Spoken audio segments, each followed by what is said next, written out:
ಎಲ್ಲರಿಗೂ ನಮಸ್ಕಾರ. ನಾನು ನಿಮ್ಮ doctor Madhu L, Safe IVF centre, Shivamogga. ನಮ್ಮ ಈ ಬಂಜೆತನ ನಿರ್ವಹಣೆಯಲ್ಲಿ ಅತಿ ಮುಖ್ಯವಾದ ಅಂಶ ಯಾವುದು ಅಂತ ಸುಮಾರು ಸರಿ ನಾವು ಡಿಸ್ಕಸ್ ಮಾಡ್ತಾ ಇರ್ತೀವಿ. ಹೀಗೆ ಡಿಸ್ಕಸ್ ಮಾಡ್ತಾ ಇರ್ಬೇಕಾದ್ರೆ ನಮ್ಮ ಜೊತೆ ಡಾಕ್ಟರ್ ಭಾವನಾ ಅಂತ ಅವರು ನಮ್ಮ safe IVF centre Tiptur branch ಇಂದ ಜಾಯ್ನ್ ಆಗಿದ್ದಾರೆ. ಅವ್ರಿಗೆ ಹೃತ್ಪೂರ್ವಕವಾಗಿ ಸ್ವಾಗತಿಸೋಣ. ನಮಸ್ಕಾರ ಎಲ್ಲರಿಗೂ. ಸೊ ಈಗ ಈ ಬಂಜೆತನ ನಿರ್ವಹಣೆಯಲ್ಲಿ ಅತಿ ಮುಖ್ಯವಾಗಿ ನಾವು ಯಾವಾಗಲೂ ವಯಸ್ಸನ್ನ ಪರಿಗಣಿಸ್ತೀವಿ. ಹೆಣ್ಮಕ್ಳೇ ಆಗಿರ್ಬೋದು ಅಥವಾ ಗಂಡು ಮಕ್ಕಳೇ ಆಗಿರ್ಬೋದು. ನೀವು ಸುಮಾರು ಜನ ಕೇಳಿರಬಹುದು, ಈ ಹೆಣ್ಮಕ್ಳು ಕೆಲವರಿಗೆ 35 ವರ್ಷಕ್ಕೆ ಮುಟ್ಟು ನಿಲ್ತು ಅಂತ ಹೇಳ್ತಾರೆ, 40 ವರ್ಷಕ್ಕೆ ಮುಟ್ಟು ನಿಲ್ತು ಅಂದ್ರೆ ಮೆನೋಪಾಸ್ ಅಂತ, 40 ವರ್ಷಕ್ಕೆ ಮುಟ್ಟು ನಿಲ್ತು ಅಂತ ಹೇಳ್ತಾರೆ, ಆಮೇಲೆ 45 ವರ್ಷಕ್ಕೆ ಮುಟ್ಟು ನಿಲ್ತು, ಇನ್ ಕೆಲವರಿಗೆ 50 ವರ್ಷ ಆದ್ರೂ ಇನ್ನು ಮುಟ್ಟು ಆಗ್ತಾನೆ ಇರ್ತಾರೆ. ಯಾಕೆ ಹೀಗೆ ಅಂತ ಒಂದು ಅತಿ ಮುಖ್ಯವಾದ ಒಂದು ಅಂಶ ಪರಿಗಣಿಸ್ಬೇಕಾದ್ದು. ಹಾಗಾಗಿ ಇದು ರಹಸ್ಯ ಏನು, ಎಲ್ಲಿಂದ ಸ್ಟಾರ್ಟ್ ಮಾಡೋದು ಅಂತ ಹೇಳಿ ಡಾಕ್ಟರ್ ಭಾವನಾ ಅವ್ರು ಹೇಳ್ತಾರೆ. ಈಗ ಸೊ ಮಧು ಸರ್ ಹೇಳ್ದಂಗೆ ನಾವು ವಯಸ್ಸನ್ನ ತುಂಬಾ ಇಂಪಾರ್ಟೆನ್ಸ್ ಕೊಡ್ತೀವಿ. ಒಂದ್ ಹೆಣ್ಮಗು ಆಗಿರ್ಬೋದು ಅಥವಾ ಗಂಡ್ ಮಗು ಆಗಿರ್ಬೋದು. ಸೊ ಈ ವಯಸ್ಸು ಏನಕ್ಕೆ ಅಂದ್ರೆ, ಒಂದ್ ಹೆಣ್ಣು ಅಂತ ತಗೊಂಡ್ರೆ ಅವರು ಪೂರ್ವ ನಿರ್ಧಾರಿತ ಮೊಟ್ಟೆ ಸಂಖ್ಯೆಯಲ್ಲಿ ಜನನ ಆಗ್ತಾರೆ.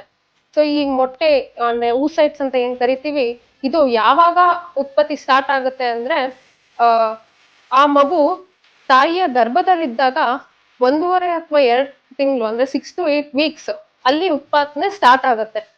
ಹೇಗೆ ಸ್ಟಾರ್ಟ್ ಆಗುತ್ತೆ? ಓವರಿನ್ ಟಿಶ್ಯೂ ಅಂತ ಏನಂತೀವಿ, ಅದು ಡಿವೈಡ್ ಆಗ್ತಾ ಹೋಗುತ್ತೆ.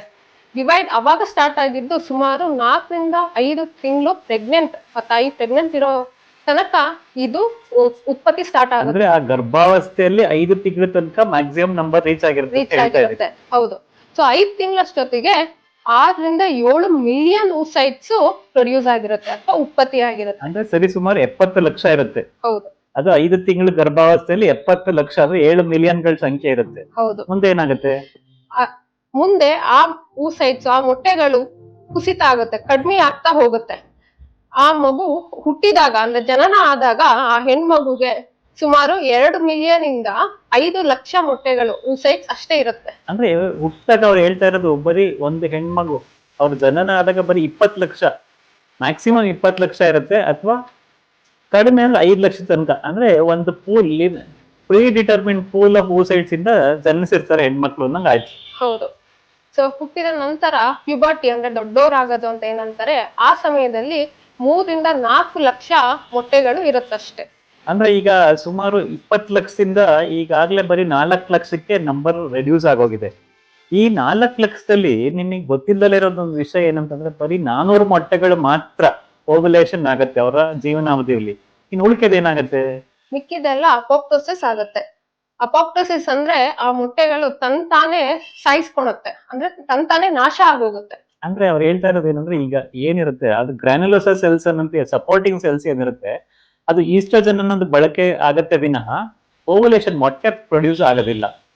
ಸೊ ಹಾಗಾಗಿ ಈ 400 ಮೊಟ್ಟೆಗಳು, ಸೊ ಈಗ ಮುಂದೆ ಏನಾಗುತ್ತೆ ಅಂತಂದ್ರೆ, ಮುಂದೆ ಏಜ್ ಆಗ್ತಾ ಆಗ್ತಾ ಅಂದ್ರೆ ಒಂದ್ 40 ವರ್ಷ ಬಂದಾಗ 25,000 ಮೊಟ್ಟೆಗಳಿರತ್ತೆ ಅಷ್ಟೇ. ಅಂದ್ರೆ ಈಗ ಡಾಕ್ಟರ್ ಭಾವನಾ ಹೇಗೆ ಅಂದ್ರೆ, 40 ವರ್ಷ ಆಗಕ್ಕಿಂತ ಮುಂಚೆ ಈ 35 ವರ್ಷದಿಂದ 40 ವರ್ಷಕ್ಕೆ ಏನಾಗುತ್ತೆ ಅನ್ನೋದು ಕತೆ ಇಂಪಾರ್ಟೆಂಟ್. ಏನಾಗುತ್ತೆ? 35 ರಿಂದ 40 ವರ್ಷ ಅಷ್ಟೊತ್ತಿಗೆ ರ್ಯಾಪಿಡ್ ಡಿಕ್ಲೈನ್ ಆಗುತ್ತೆ. ಏನು ಮೊಟ್ಟೆಗಳ ಸಂಖ್ಯೆ ರ್ಯಾಪಿಡ್ ಡಿಕ್ಲೈನ್ ಆಗುತ್ತೆ. ಅದಕ್ಕೆ ನಾವು 35 ವರ್ಷದ ನಂತರ ಯಾವುದೇ ಹೆಣ್ಮಗು ಪ್ರೆಗ್ನೆನ್ಸಿ ಟ್ರೈ ಮಾಡ್ತಿದ್ದು ಆಗ್ತಿಲ್ಲ ಅಂದ್ರೆ ಟ್ರೀಟ್ಮೆಂಟ್ ನಾವು ಚೇಂಜ್ ಮಾಡ್ತೀವಿ, IVF ಹೋಗ್ಬೇಕಾಗುತ್ತೆ ಅಂತ ಅವ್ರಿಗೆ ಸಲಹೆ ಕೊಡ್ತೀವಿ. 35 ವರ್ಷ ಆದ್ಮೇಲೆ ನಾವು ಅಗ್ರೆಸಿವ್ ಆಗಿ ಟ್ರೀಟ್ ಮಾಡ್ತೀವಿ ಅನ್ನಂಗಾಯ್ತು. ಅಂದ್ರೆ ಬರೀ IUI ನ್ಯಾಚುರಲ್ ಕನ್ಸೆಪ್ಷನ್ ಇಲ್ಲ, ಅಥವಾ IUI ಅಥವಾ ಅಸಿಸ್ಟೆಡ್ ರಿಪ್ರೊಡಕ್ಟಿವ್ ಟೆಕ್ನಿಕ್ಸ್ ಏನ್ ಇಂಪಾರ್ಟೆಂಟ್, IVF ಇರ್ಬೋದು, ICSI ಇರ್ಬೋದು, based on there condition suggest ಮಾಡ್ತೀವಿ. ಯಾಕೆಂದ್ರೆ ಇದು 35 ರಿಂದ 40 ವರ್ಷ ಆಕ್ಸಿಲರೇಟೆಡ್ ಡಿಕ್ಲೈನ್ ಆಗತ್ತೆ ಅಂತ ಹೇಳ್ತೀವಿ. ಸೊ ಹಾಗಾಗಿ ಈ ಏಜ್ ತುಂಬಾ ಇಂಪಾರ್ಟೆಂಟ್ ಅಂತ ಇವತ್ತಿನ ಡಿಸ್ಕಷನ್ ಅಲ್ಲಿ ಪಾರ್ಟ್. ಎಲ್ಲರಿಗೂ ಧನ್ಯವಾದಗಳು.